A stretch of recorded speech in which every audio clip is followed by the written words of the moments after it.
ভবনের মালিক ও রাজুকের পরিদর্শকদের যোগ সাজশে অনিয়ম দুর্নীতির কারণে অবৈধ ভবন নিয়ে রাজুকের বিভিন্ন অভিযান কার্যকর হচ্ছে না।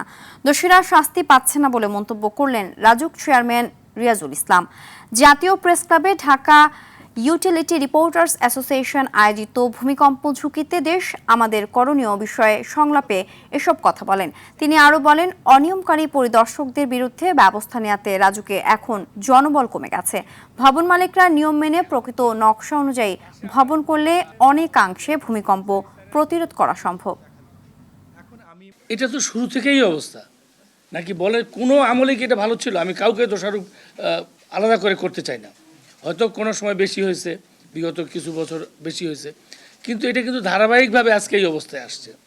এখন সেটা আমি যতখানি জনগণের কাছে দাঁড়াই বা আপনাদের সামনে আসি, আমার মনে হয় না অতীতে কোনো চেয়ারম্যান এইভাবে জবাবদিহিতার কাছে আসছে। ব্যক্তি বিল্ডিং কিন্তু দলিল করে দিচ্ছে একটা আনঅথরাইজড একটা কোম্পানি, হাউজিং কোম্পানি, তার কোনো রেজিস্ট্রেশন নেই। এখন আমি মানে কত ধরনের জটিলতা, একটা হলো টেকনিক্যাল জটিলতা, একটা আইনি জটিলতা, আপনি কোনগুলো করবেন? তো আমরা এগুলো একটা নীতিমালা করতেছি।